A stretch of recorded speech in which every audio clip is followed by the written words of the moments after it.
இந்த காணொளி அப்போலோ மருத்துவமனையில் ஒரு பேஷண்ட்டுக்கு சிகிச்சை கொடுத்துட்டு இருக்கிறாங்க. கரண்ட் இல்லாததுனால கையில் பிடிச்சிட்டு அந்த ஹைட்ரஜனை ஆக்சிஜன் கொடுக்குறாங்க. இதுதான் அந்த அப்போலோ மருத்துவமனையோட நிலவரம் என்னன்னு அந்த வீடியோக்கு. அப்போலோ மருத்துவமனை மட்டும் இல்லை, தமிழ்நாடு முழுசும் பவர் கட் ஆகி எல்லா இடத்துலையும் அங்கங்கே போராட்டங்கள் வெடிச்சிட்டு இருக்குது.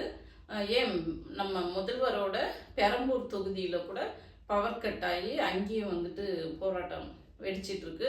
இன்னும் குளத்தூர் முன்னாள் முதல்வர் திமுக தலைவர் அந்த தொகுதியிலையும் பவர் கட் இருக்கு. திருவண்ணாமலையிலனா பல்வேறு பகுதி பவர் கட் ஆயிட்டு இருக்கு. இந்த மின்வெட்டுக்கு காரணம் என்ன சம்பந்தப்பட்ட அமைச்சர் நிர்மல்குமார் அவர்கள் சொல்றாருன்னு பார்த்தாக்க, அதை தாண்டி ஒரு சில இடத்துல அங்க இருக்கிற ஒரு சில தனிநபர்களுடைய தவறுகளால ஒரு சில இடத்துல மின்சாரங்கள் தடைபடுவதாக கணக்கிடப்பட்டுச்சு.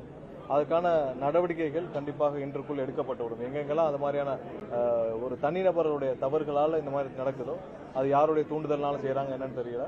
ஸோ அந்த மாதிரியான நபர்கள் மீது இன்று இரவுக்குள் நடவடிக்கை எடுக்கப்படும். மின்சார உற்பத்தி எல்லாம் இருக்கு, அதுல ஒன்றும் பிரச்சனை இல்லை என்று சொல்லிட்டு தனி மனித சதி அப்படின்னு சொல்றாரு. எப்படி தனி மனித சதி? தனி மனித சதின்னு அவர் யார சொல்றாருன்னு ஒன்றும் புரியல. ஏன்னா இப்போ ஒரு புயல், நல்ல புயல் வந்தது, வத்தா புயல் இப்படிலாம் வந்தது இல்லைங்களா? அந்த மாதிரி நேரத்துல கூட ஒரு நாளையில 24 மணி நேரத்துல அதை சரி பண்ணி பவர் சப்ளை கொடுத்தாங்க. ஆனா இப்போ என்ன காரணம்னே தெரியாம தனி மனித சதின்னு சொல்றாங்க. இப்போ இங்க பக்கத்துல இருக்கிற ஒரு டிரான்ஸ்பார்மர்ல ஒரு அரை மணி நேரம் கரண்ட் இல்லைன்னா அந்த ஏரியாவை பார்க்கக்கூடிய அந்த ஃபோர்மேன் சொல்லுவாங்க, அவங்க உடனே போய் பார்த்து எதனால அந்த டிரான்ஸ்பார்மர்ல என்ன பிரச்சனை ஆயிடுச்சுன்னு அரை மணி நேரத்துல சொல்லிட்டு அது அரை மணி நேரத்துல கிளியர் பண்ணி கொடுத்துருவாங்க. அதை நம்ம டெய்லி அன்றாடம் பார்த்துட்டு. ஆனா இவர் எப்படி தனி மனித சதின்னு சொல்லிட்டு விடுறாங்கன்னு தெரியல. அப்படி தனி மனித சதியா இருந்தாக்க உடனே அவங்க யாரு என்னன்னு கண்டுபிடிச்சு கைது பண்ணி, இப்ப தமிழ்நாடு முழுசு இத்தனை பேர் போராட்டம் இருக்கிறாங்க, மருத்துவ சிகிச்சை இல்லாம உயிர்கள் இறக்கக்கூடிய சூழ்நிலை இருக்கு. அப்படி இருக்கும்போது அதை யாருன்னு கண்டுபிடிச்சு கைது பண்ணணும். இவங்க கையில தானே எல்லாமே அரசு நிர்வாகம் இருக்கு. தனி மனித சதின்னு சொல்லிட்டு கடந்து போனா இது எப்படி பொறுப்பற்ற தன்மையா? நீங்க யார் மேல பழிய போடுறீங்க? அந்த தனி மனிதன் யாரு அடையாளம் காட்டணும் இல்ல?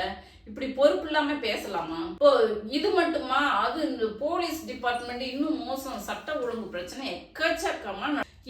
இந்த அசாதாரண சூழ்நிலையை பார்க்கும்போது எனக்கு 2021 மே 7ஆம் தேதி ஞாபகத்துக்கு வரும். அது என்ன மே 7ஆம் தேதினா முத்துவேல் கருணாநிதி ஸ்டாலின் என்று பதவி எடுத்துக்கொண்ட அந்த நாள் நினைவு வருது. ஏன் அப்படின்னு பார்த்தோம்னா, இப்போ இந்த 26ஆம் தேதி இந்த ஆட்சி முடியும் போது நார்மலா இருந்தது, எந்த பிரச்சனையும் இல்லாம எல்லாருமே நல்லா இருந்தாங்க. மக்கள் எந்த ஒரு பிரச்சனையும் இல்லாம ஆரோக்கியமா இருந்தாங்க. அதான் சட்ட ஒழுங்கு பிரச்சனை இல்லை, இந்த மாதிரி மின் தட்டுப்பாடு இல்லை, நல்லா இருந்தாங்க. ஆனா மே 2021 மே மாதம் பொறுப்பெடுத்துக்கும் போது, மே 7ஆம் தேதி பொறுப்பேற்றுக்கும் போது எப்படி இருந்தது தெரியுமா?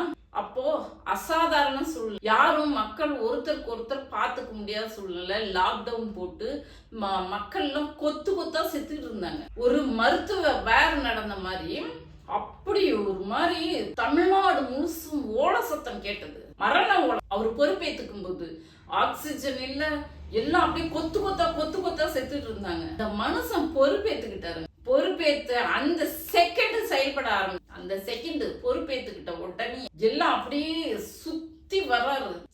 கால்ல சக்கரத்தை கட்டின மாதிரி ஓய்வு இல்லாம முதலமைச்சர், அமைச்சர்கள், எம்எல்ஏஸ், எம்பிஸ் எல்லாத்தையும் அப்படியே சுழல அடிக்கிறாரு. தமிழ்நாடு முழுசும் ஆக்சிஜன் இல்லையா? வெளி மாநிலங்கள்ல உத்தரப்பிரதேசத்துல இருந்து அங்க இருந்து இங்க வாங்கிட்டு வந்து இங்க இறக்குமதி பண்ற ஸ்டெர்லைட் ஆலையில அங்க அதை ஓபன் மூடி இருந்த ஸ்டெர்லைட் ஆலைய திறந்து அங்க ஆக்சிஜன் உற்பத்தி பண்ண சொல்லி அதை வாங்கி கொடுக்குறாரு. புதுசா அந்த லாக்டவுன் தனிமைப்படுத்துறதுக்கு புதுசா இடம் உடனே பெட் அரேஞ்ச், இங்க கூட இரும்பாலையில 1000 பெட் அரேஞ்ச் பண்ணி போட்டாங்க. நாட்டு வைத்தியத்துக்கு தனியா போட்டாங்க, அலோபதிக்கு தனியா போட்டாங்க. இப்படி போட்டு அப்படியே இறப்பு வேகத்தை குறைச்சாரு. அப்படி ஒரு அசாதாரண சூழ்நிலையா இருந்தது. கோயம்புத்தூர்ல கொரோனா வார்டுக்குள்ளேயே போய் அந்த மருத்துவ உடை அணிஞ்சிட்டு போய் மருத்துவர்கள்லாம் போவாதீங்கன்னாரு. நான் போறேன் அப்படின்னு சொல்லிட்டு அந்த மருத்துவர் உடைய கிட்டு போட்டுட்டு போயிட்டு ஐசியூல போய் அந்த கொரோனா பேஷண்ட்டை பார்த்துட்டு ஆறுதல் சொல்லிட்டு வரும், உங்களுக்கு நான் இருக்கிறேன், உங்களை நான் காப்பாத்துறேன் அப்படின்னு சொல்லிட்டு ஆறுதல் சொல்லிட்டு வரும். ஆறுதல் சொல்லிட்டு எல்லாத்தையும் இவர் வீட்டுக்கு போய் அவங்க துர்காணி இவர் போனதுக்கு கோச்சிட்டு பேசாம இருந்தாங்க. ஒரு வாரம் பேசாம இருந்தாங்க. இவர் ஒரு வாரம் மனைவி பிள்ளைங்களை யாரும் பேர பிள்ளைங்களை யாரையும் பார்க்காம தன்னை தனிமைப்படுத்திக்கிட்டார். அப்படி ஒரு முதல்வர் சுழண்டாங்க. முதல்வரும் அமைச்சர்களும் எம்எல்ஏஸ்களும் சுழண்டாங்க. தமிழ் நல்லா யோசிச்சு பாருங்க, எப்படி அந்த லாக்டவுன் நேரத்துல ரெண்டாவது லாக்டவுன் இவர் பொறுப்பேற்றுக்கும் போது நிதியும் இல்லை. எடப்பாடி பழனிசாமி ஆட்சி முடிச்சுட்டு போகும்போது எவ்வளவு 5 லட்சம் கோடி கடன். அப்போ இவங்க சொன்ன மாதிரி நிதி பற்றாக்குறைய காரணம் காட்டல. உடனே வந்தோன்னா 4000 கொரோனாவால் பாதிக்கப்பட்டவங்களுக்கு குடும்பத்துக்கு 4000 கொடுத்தாரு. கொடுத்துட்டு ஸ்கீம்ஸ் இம்ப்ளிமெண்ட் பண்ணாரு. எப்படி பண்ணிருப்பாரு? இதுக்குதான் சொன்னேன், இப்போ நல்லா இருந்த ஊரை நாட்டை இப்படி நாசம் பண்ணி வச்சுட்டாங்க இவங்க. இப்ப பொறுப்பேற்றுக்கிட்ட அரசு, அந்த அரசு மோசமான இருந்தது. எடப்பாடி பழனிசாமி விட்டுட்டு போகும்போது மரண ஓலமா இருந்தது. தமிழ்நாடு முழுசு மரண ஓலமா இருந்தது. அவ்வளோ இதா செயல்பட்டு சின்சியரா அவ்வளோ வேகமா செயல்பட்டு ஆக்சிஜன் எங்கெங்கெல்லாம் கொண்டுட்டு வந்தாங்க. இவருக்கு மோடிக்கு கடிதம் எழுதுறாரு, ஊசி ஒண்ணு நீங்க கொடுங்க, இல்லைன்னா நாங்க வாங்கிக்கிறதுக்கு எங்களுக்கு அனுமதி கொடுங்க, நாங்க டெண்டர் போடுறோம், தமிழ்நாடு அரசு சார்பா நாங்க டெண்டர் போட்டு நாங்க வாங்கிக்கிறோம் அப்படின்னு சொல்லிட்டு மோடிக்கு கடிதம் எழுதுறாரு. அதுக்கப்புறமா தான் அவங்க வந்துட்டு நாங்களே கொடுக்குறோன்னு ஊசி கொடுத்தாங்க. இப்படி என்னென்ன விதத்துல செயல்பட முடியுமோ அத்தனை விதத்திலையும் இப்படி எல்லாம் செயல்படுவாங்க. வெளி மாநிலங்கள்லாம் போய் ஆக்சிஜன் வாங்கிட்டு வரணும் அப்படின்ற ஒரு சிஸ்டமே இவர் வந்ததுக்கு அப்புறம் தான் வெளிநாடு எல்லாம் ஆச்சரியமா பாக்குறாங்க. வெளி மாநிலம்லாம் போய் ஆக்சிஜன் வாங்கிட்டு வரலாம் அப்படின்னு சொல்லிட்டு அரசியல் நோக்கர்கள் எல்லாம் ஆச்சரியமா பார்த்தாங்க. அப்படி துரிதமா செயல்பட்டு இந்த மக்களை காப்பாத்தினார். இதுக்கு பேரு தான் அனுபவம்னு சொல்லிட்டு அரசியல்ல அனுபவம் வேணும். ஒண்ணு அனுபவம் இருக்கணும், இன்னொன்னு மிக முக்கியமானது என்ன, மக்கள் மீது அன்பு இருக்கணும். இந்த அன்பு இன்னைக்கு முதலமைச்சர் ஜோசப் விஜய்க்கு அந்த அன்பு இருந்திருந்தா இத்தனை பேர் இறந்துட்டு இருக்காங்க. இப்ப திருச்சியில அந்த பொண்ணு செவிலியர் பொண்ணு தப்பான கொடுத்தா அந்த பொண்ணு இறந்துருச்சு. அங்க ஒரு பக்கம் போராட்டம் இருக்கிறாங்க. கோவையில இப்படி ஒரு கொடூரமான நிகழ்வு நடந்திருக்குது. அந்த பொண்ணுக்கு ஒரு போன் போட்டு கூட பேசல. இதோ இன்னைக்குதான் பேசினாரு. அவங்க அம்மா வந்து கோரிக்கை வச்சதுக்கு அப்புறம் பேசினாங்க. அதுக்கப்புறம் தமிழ்நாடு முழுசும் புதுக்கோட்டையில 2 நாளைக்கு முன்னாடி மாற்றுத்திறனாளி மாணவி, காது பேச முடியாது, வாய் பேச முடியாது, மாற்றுத்திறனாளி பண்ண 2 பேர் சேர்ந்து பலாத்காரம் பண்ணிட்டாங்க. இப்படி தொடர்ந்து பலாத்காரம் கொலை நடந்துட்டே இருக்குது. ஏதாவது ஒரு அறிக்கை விட்டாரா? ஏதாவது ஒரு இடத்துக்கு போய் பார்வையிட்டாரா? அந்த தலைமைச் செயலகத்தை விட்டு வெளியே வந்தாரா? அஜித்குமார் மரணத்துக்கு மட்டும் போய் நேர்ல போய் பார்க்க தெரிஞ்சது இல்ல. எதிர்கட்சியா இருக்கும் போது மட்டும் நடிக்க டிராமா போட்ட தெரிஞ்சது இல்ல. இப்ப அந்த வேலையை செய்யணும் இல்ல, ஏன் செய்யல? உங்க கையில தானே ஆட்சி இருக்குது. இந்த மக்களை காப்பாத்துற வேலையை ஏன் பார்க்கல?